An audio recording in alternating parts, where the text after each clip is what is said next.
말씀을 시작하기 전에 오늘 좀 이렇게 찬양을 풍성하게 이렇게 하다 보니까 이 예배가 좀 길어지지 않겠는가. 우리 목사님이 또 그렇지 않아도 말씀도 긴데 그런 부담감이 있으시다면 최대한 짧게 하겠습니다. 저도 성령님이 임하셔서 어떻게 또 하시면은 또 횡설수설할지 모르지만 그러나 여러분 말씀을 들으시면서 절 위해 기도해 주시기 바랍니다. 딴 길로 새지 않고 딱 집중된 말씀만 딱 전하고 오늘 마칠 수 있도록 주여 저자의 입술을 주장하여 주시옵소서. 그런 마음으로 말씀에 집중해 주시기 바랍니다. 고린도후서 4장 6절로 10절 말씀 우리 주보에 나와 있는데요. 함께 봉독합니다. 어둠 속에 빛이 비쳐라 라고 말씀하신 하나님께서 우리 마음에 빛을 비추셔서 그리스도의 얼굴에 나타난 하나님의 영광을 깨닫게 해주시기 위해 우리 마음에 빛을 비추셨습니다. 우리는 이 보화를 질그릇에 담고 있습니다. 이것은 그 풍성한 능력이 우리에게서 나오는 것이 아니라 하나님께로부터 나오는 것임을 보이시려는 것입니다. 우리는 사방에서 압박을 받아도 눌리지 않으며 난처한 일에 빠져도 절망하지 않습니다. 핍박을 당해도 버림을 받지 아니하고 매를 맞아 넘어져도 망하지 않습니다. 우리는 예수님의 생명이 우리 몸에 나타나도록 하기 위해 항상 예수님의 죽으심을 우리 몸에 짊어지고 다닙니다. 아멘. 오늘은 교회의 마지막 시간 예수 그리스도를 닮은이 아니라 담은 우리 안에 담은 연약한 질그릇이라는 제목으로 말씀을 나누겠습니다. 인도에 제가 선교사로 있은 적이 있었잖아요. 그래서 그때 있을 때에 그 짜이라는 것이 있습니다. 짜이 그 인도 혹시 그 기차를 타보신 분들은 그게 무슨 느낌인지 아실 거예요. 짜이 그러면서 짜이 맛이라고 짜이왈라 그 짜이 파는 아저씨 왈라가 아저씨라는 뜻인데요. 그 짜이왈라가 돌아다니면서 짜이 그러면서 돌아다닙니다. 그래서 그 짜이를 이제 한 100원 주고서 사 먹고 그랬던 기억이 있는데 어떤 데서는 이 종이컵에 주지만 어떤 데서는 이 질그릇에 줘요. 이 흙으로 빚어가지고 진흙을 이겨서 한 조그만한 한 이만한 작은 그 에스프레소 잔 같은 조그만한 그 잔에 이 질그릇에 이걸 담아줍니다. 너무 예뻐요. 제가 볼 때는 그게 작품 같아 보여요. 그래서 이거 집에 가져가야지 마시면서 그 생각을 했는데 그걸 딱 마시고 나더니 같이 마시던 동료들이 그거를 바닥에 팍 깨버리는 거예요. 아주 시원하게. 위에 아주 시원하게 팍 깨집니다. 아니 이걸 왜 깨? 이거 아깝게.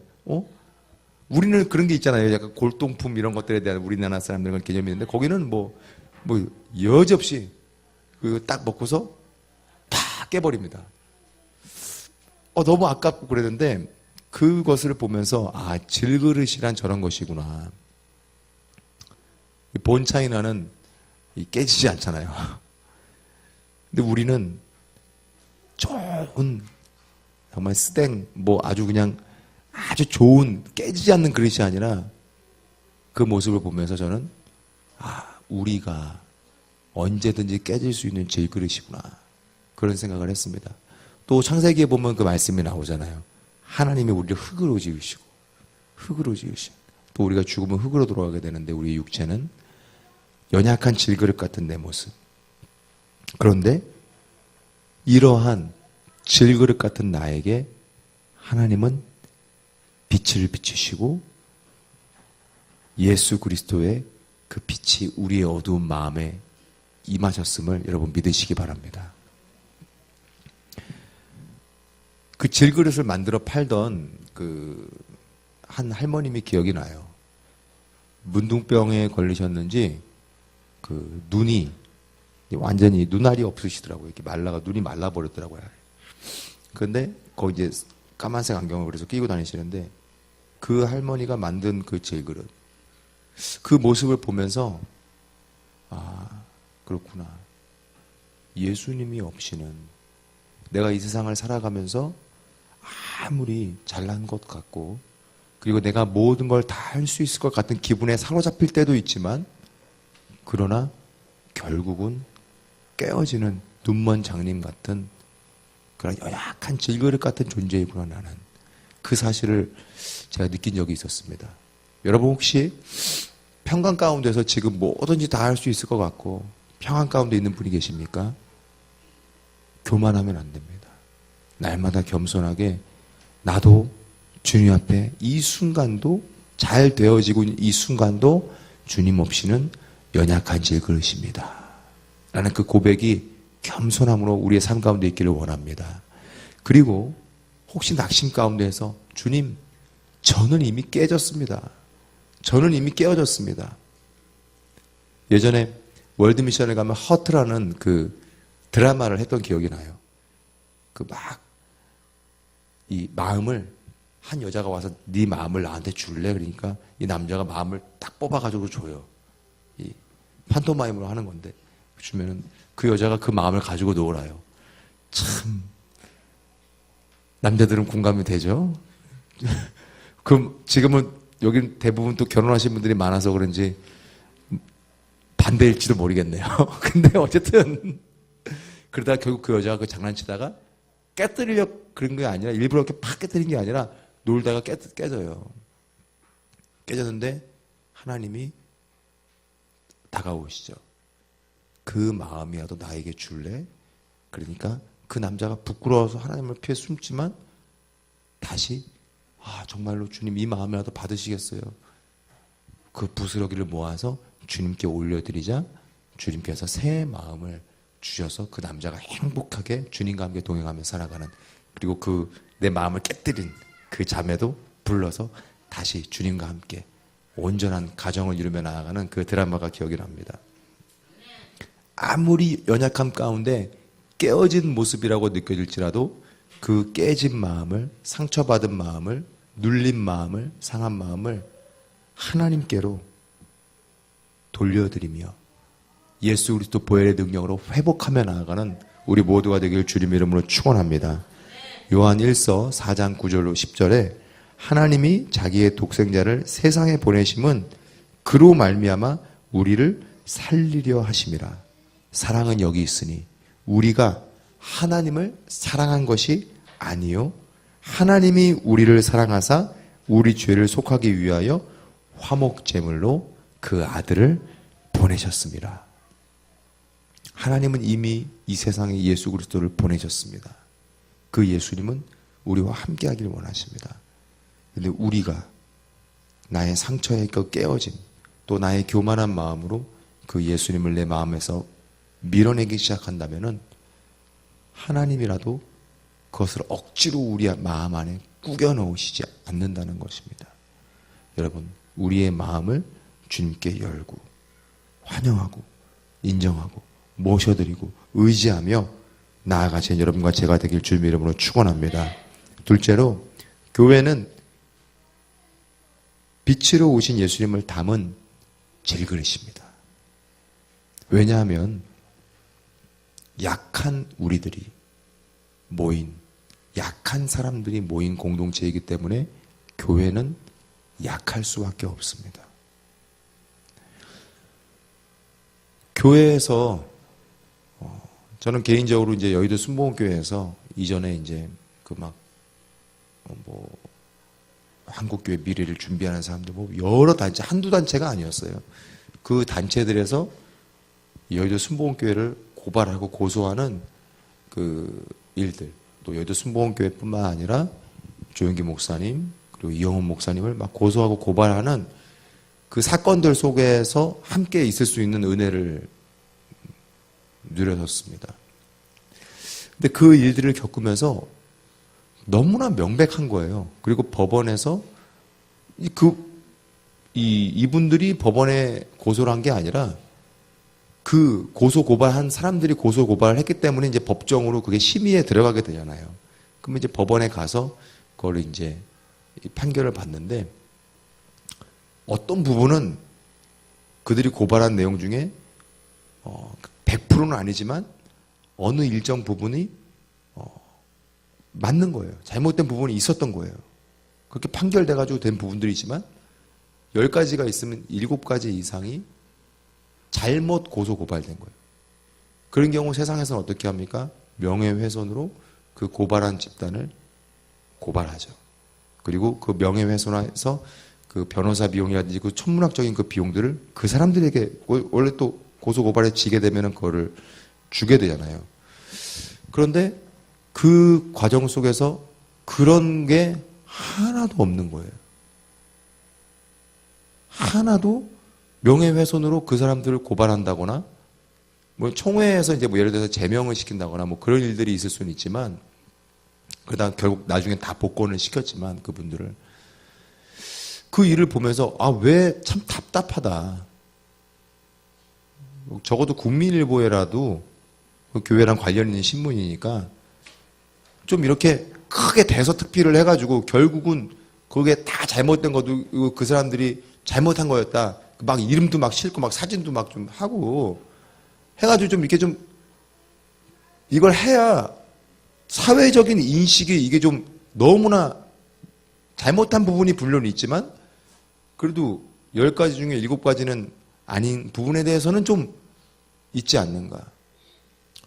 그런데 그런 것들을 하나도 안 진행되는 모습을 보면서 이해가 안 되었습니다. 너무 비합리적이고 너무 이거는 그렇다. 그런데 그런 일들을 보면서 깨닫게 된 게 있어요. 때리면 교회는 맞는 거다. 그리스도인은 세상이 때릴 때에 맞는 거다. 바보라고 손가락질을 하고 멍청하다고 말을 해도, 그건 미련하다고 말을 해도 세상이 교회를 때릴 때에 우리는 맞는 거다. 왜? 그들은 예수 그리스도를 모르기 때문에. 우리는 이 부분에 대해서 생각해야 될 필요가 있습니다. 우린 연약합니다. 때리면 아파요. 강하면 때려도 안 아프잖아요. 깐난아기가 와가지고 아빠를 이렇게 뺨을 탁 칩니다. 아빠 이러고 딱 칩니다. 그러면은 그 아이에게 화를 내는 사람 있습니까? 있습니다. 저 같은 사람은 화를 냅니다. 저는 아이가 한번 와가지고 한번 옛날에 머리를 이렇게 팍 이빨을 들이받고 막 골이 찡 울리더라고요. 막 이빨이 흔들리고 막 이러는데 돌도 안 된 애가 그러는데 절 닮아서 머리가 딱딱해요. 너무나 막 화가 나는 거예요. 막 너무 짜증이 나고. 그래가지고 저는 화를 냈어요. 죄송해요. 회개하고 있어요. 계속 지금. 그런데 일반적으로는 그러지 않습니다. 아이고 이 녀석이 너 아프지 않냐 쓰다듬어주고. 왜 그래요? 힘이 있으니까. 근데 우리는 연약하잖아요. 아빠가 아니잖아요. 나를 치는 사람이 내가 네 아빠냐, 왜 내가 너한테 맞아야 돼? 우리는 그럴 수가 없잖아요. 연약하니까. 그런데 단 한 가지가 다른 거예요. 우리는 육신이 동일하게 약하지만, 우리의 감정도 연약하지만 영적으로는 강한 거예요. 왜? 예수 그리스도와 함께 있기 때문에. 그들은 예수 그리스도를 모르기 때문에. 그리고 우리의 뺨을 치는 자들에게 예수 그리스도를 전해야 하기 때문에. 데니스 저니건이라는 오늘 우리가 함께 고백한 약할 때 강함 대신에 You are my all in all, 이 찬양을 작곡한 이 찬양 사역자가 미국에 있습니다. 근데 이분에 대한 어떤 다큐멘터리적인 영화가 예전에 개봉한 적도 있었어요. 무슨 내용이었냐면은 이분이 동성애자였어요. 동성애자. 그런데 어떻게 동성애자가 됐냐면 원래 아니었어요. 원래 아니었는데 굉장히 감수성도 있고 교회에서 찬양도 잘하고 막 이런 친구였는데 어느 날 강간을 당한 거예요. 성폭행을 당한 거예요. 남자에게. 남자인데. 그리고 이분이 그것을 벗어나기 위해서 몸부림치고 노력을 했지만 그의 삶 가운데 그가 심지어 상담을 하던 교회 선배한테도 성폭행을 당하고, 그리고 상담을 하던 어떤 목사님한테도 성폭행을 당하고, 이런 잘못된 경험들이 그의 삶 가운데서 계속 반복되어지다가 그가 결국은 동성애자가 됐던 거예요. 근데 그가 그 사실을 숨기고 신앙생활을 하고 숨기고 찬양 사역자의 길을 가게 됐어요. 얼마나 마음이 그 갈등과 그것들이 심했겠어요. 근데 그 갈등 가운데서 우리는 보통 이제 그런 것, 그분이 물론 나중에 결과적으로는 회복됐다는 걸 아니까 어떻게 막 회복됐나, 뭐 어떤 강력한 뭔가가 있었나, 저도 그거에 주목하면서 막 이제 계속 그 간증 영화를 봤는데 결국 그거는 우리가 너무나 잘 알다시피 그냥 당연한 그거예요. 예배. 한 예배 가운데에서 그가 하나님께 그 자기의 연약함을 어루만지시는 것을, 이런 나도 용납해 주신 하나님, 그 하나님을 경험하고 그때 사귀고 있던 여자친구에게 벗어나기 위해서 막 여자친구를 또 사귀었을 거 아니에요. 그 여자친구에게 내가 사실 이렇습니다, 날 위해서 기도해 주십시오 고백하고, 너무나 이 여자도 이 자매도 충격이었지만 그 사실을 함께 기도하고 극복해가면서 그들이 결국은 그 동성애의 악한 습관이 떠나가고 그가 결국 회복되어서 이러한 찬양의 고백들로 하나님께 이제 나아가는 것을 그 영화를 통해서, 그 지금은 뭐 아주 자녀도 많이 낳았더라고요. 자녀도 많이 낳고 아주 잘 사역을 하고 계신 찬양 사역자입니다. 우리는 약합니다. 여러분, 우리에게 하나님이 투시력의 은사를 주시지 않은 것을 감사하십시오. 상대방의 연약함들을 우리가 볼 수 있게 된다면은 우리는 이 공동체를 모일 수가 없습니다. 연약합니다. 각자의 연약함이 있어요. 성적인 수치심이 있는 자들이 저뿐만 아니라 이 안에도 있는 분들이 있을 수 있습니다. 그리고 어떠한 잘못된 습관들, 제가 여기서 지금 고백할 수 있는 제 연약함 중에 하나를 고백한다면은, 강한 거 얘기하면 또 여러분도 흡수가 안 되니까 내가 약간 웹툰 내가 웹툰을 얼마나 많이 봤는지 몰라요. 웹툰을 웬만한 웹툰 우리 청년들 보는 거 다 봤어요. 중독될 정도로.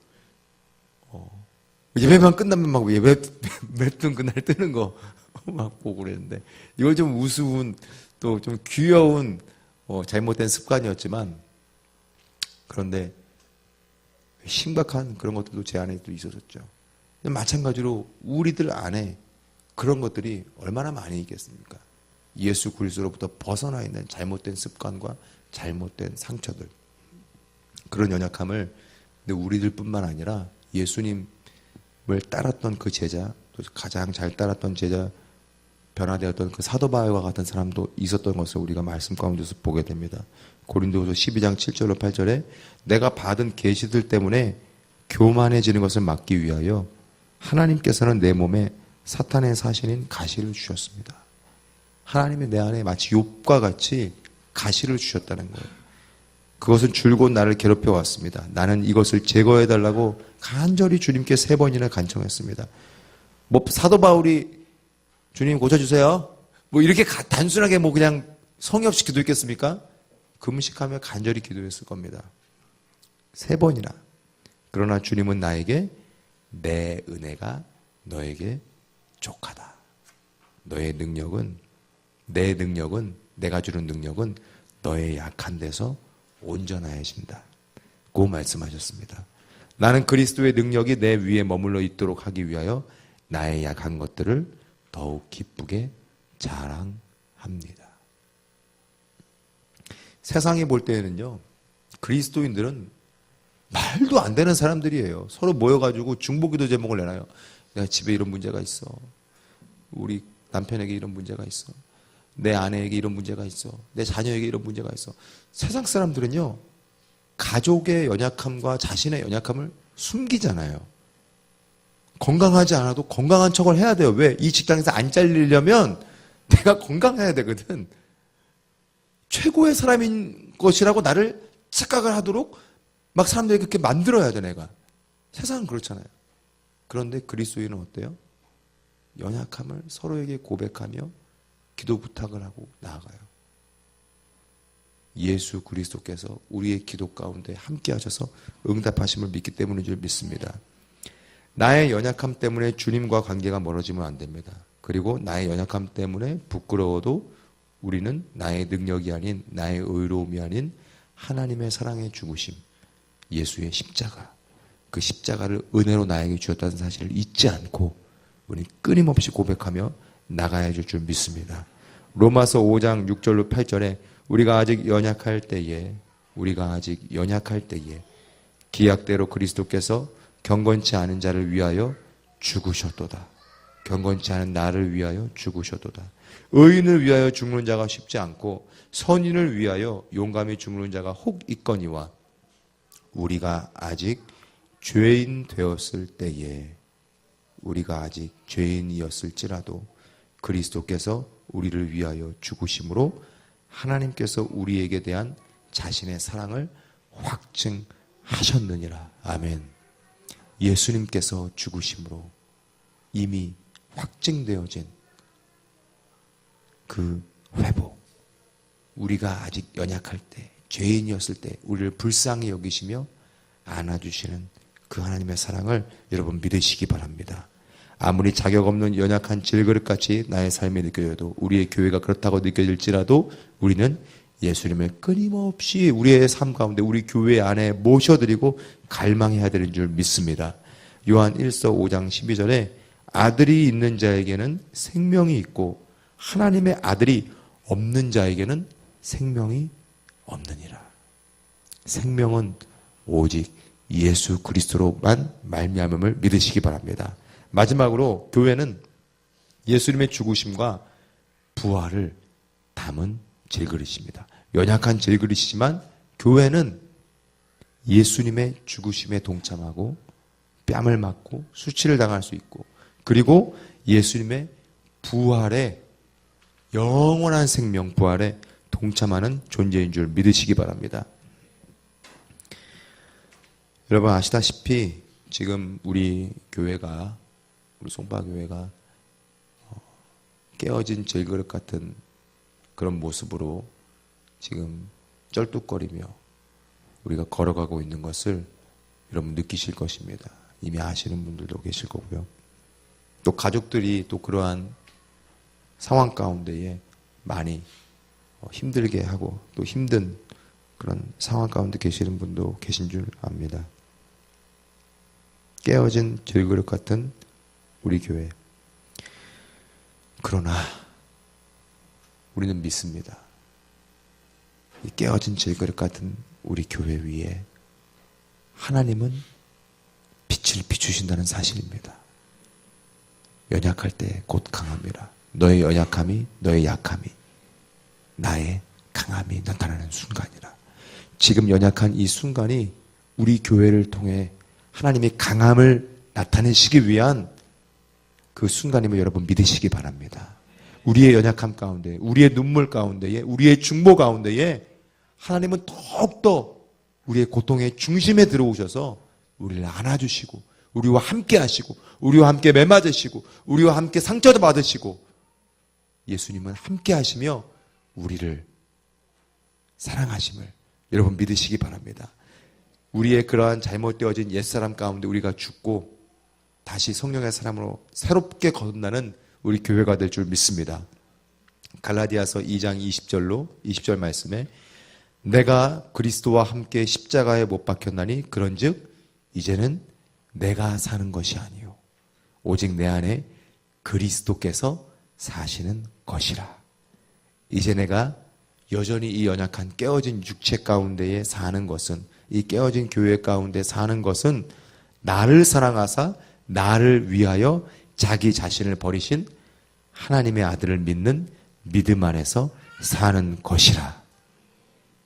우리에게 하나님의 사랑, 예수 그리스도가 생명의 능력으로 함께 하심을 여러분 믿으시기 바랍니다. 요한일서 4장 18절로 19절에 사랑 안에 두려움이 없고 온전한 사랑이 두려움을 내쫓나니 두려움에는 형벌이 있음이라. 두려워하는 자는 사랑 안에서 온전히 이루지 못하였느니라. 우리가 서로 사랑함은 깨어진 자들도 나를 깨뜨리는 자들도 우리가 서로 사랑함은 그가 먼저, 하나님이 먼저 우리를 사랑하셨습니다. 아멘. 하나님께서 예수 그리스도를 통해 회복하신 그 사랑의 관계를 이제 우리가 서로 사랑함으로 복음을 증거하는 생명의 교회가 되어야 될 줄 믿습니다. 세상은요, 교회가 서로 사랑할 때, 우리가 서로 사랑할 때, 부부가 서로 사랑할 때, 우리 같은 형제 자매들이 서로 사랑할 때, 교회가 서로 사랑할 때 하나님을 봅니다. 요한일서 4장 12절 말씀에 어느 때나 하나님을 본 사람이 없으되 만일 우리가 서로 사랑하면 하나님이 우리 안에 거하시고 그의 사랑이 우리 안에 온전히 이루어지느니라. 세상이 교회를 교회라고 증거할 수 있는 이유는 우리가 서로 사랑할 때인 줄 믿습니다. 그러므로 날마다 예수님을 우리의 삶의 분열의 자리, 직장에서 힘드십니까? 여러분 사업장에서 혹시 힘드십니까? 일하는 상사와 동료들과 갈등이 있으십니까? 그 분열과 아픔의 자리. 여러분 혹시 가정에 자녀와 또 부부간에 또 부모님과 갈등과 아픔과 상처가 있으십니까? 그 균열의 틈에 예수님을 모셔드리기 바랍니다. 저는 가끔 약간 그런 게 있잖아요. 이 목사라 그러면은 뭔가 좀 약간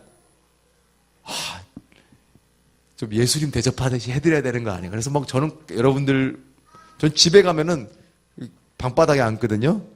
그냥 막 방석도 안 줘요. 뭐 대충 찌그러져 있어요. 근데 교회에만 오면은 우리 성도님들을 만나면은 목사님 일로 오세요. 제일 좋은 자리로 저를 데리고 가요.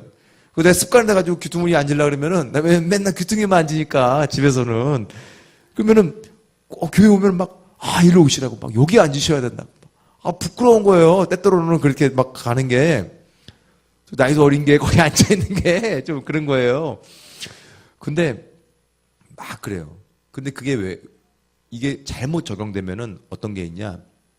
예수님을 우리의 삶 가운데 좋은 부분에 밝을 때만 모셔드리려는 습성이 있어요. 우리 안에. 근데 그래서는 안 된다는 거예요. 예수님은요, 우리의 고통의 자리에 내가 실직하고 아프고 막 힘들고 그 자리에 더 강렬하게 찾아오시길 원하시는 거예요. 이스라엘 백성들이 다윗 왕 시절에 예수님이 오셨습니까? 아니잖아요. 로마의 압제 가운데 찢겨지고 상하고 정체성도 상실되고 막 그냥 뭐 엉망이 된 상태일 때 하나님이 이스라엘 백성이 예수님을 보내주셨잖아요. 주님은 우리의 가장 극한 고통의 자리에 오기를 원하세요.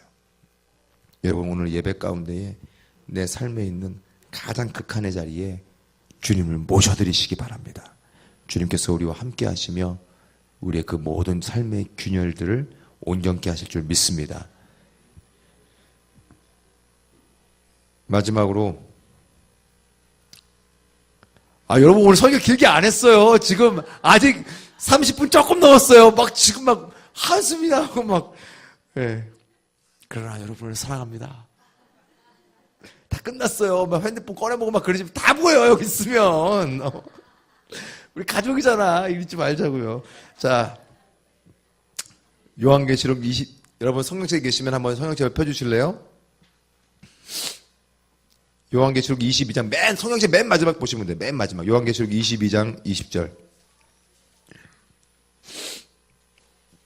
여기에 우리가 마지막 부를 노래가 있습니다. 여러분 유언으로요 다른 거 하지 마시고 이거 하세요. 나중에 그렇다고 빨리 가시라는 건 아니고요. 기억해놨다가 이 구절 꼭 암송했다가 여러분 나중에 써먹으시라고요. 부모님도 이상한 거 유언하시려고 그러면 재산이야 네 형한테 이거 주고 막 이런 거 하면 엄마 아빠 이런 말 하지 마.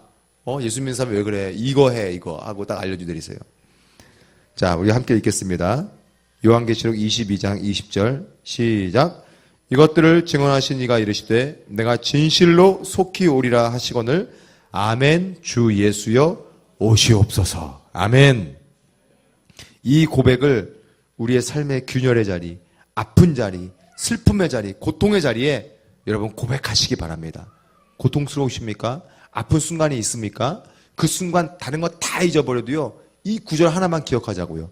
아멘. 우리 함께 외쳐볼까요? 아멘. 주 예수여 오시옵소서. 우리 다시 한번 해볼까요? 아멘. 주 예수여 오시옵소서. 이 고백으로 이 한 주간 승리하며 나아가시는 여러분과 제가 되기를 주님의 이름으로 축원합니다. 우리 함께 우리 이 시간 찬양 고백하고 우리 기도하며 나가기 원합니다.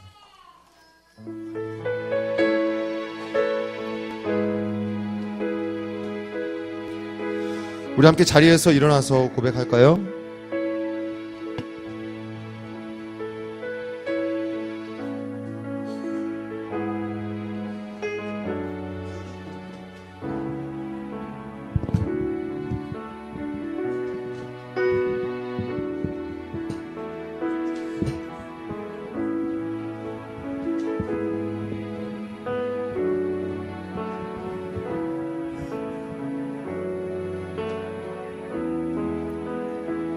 채우소서라는 찬양인데요. 우리의 연약함을 가장 잘 아시는 주님께서 이 시간 다른 생각들, 다른 감정들, 다른 지식들 이런 것들이 아닌 주님, 오직 주님만으로 날 채우기 원합니다. 주님 임하여 주시옵소서. 주님은 내가 조정할 수 있는 분이 아니에요. 그런데 우리가 믿고 의지하며 구할 수 있는 것은 임하여 주시옵소서라고 구할 수 있는 이유는 그가 먼저 우리를 사랑하셨습니다. 여러분, 우리가 그 말씀 믿고 우리가 이 찬양의 고백 드리며 나아가겠습니다.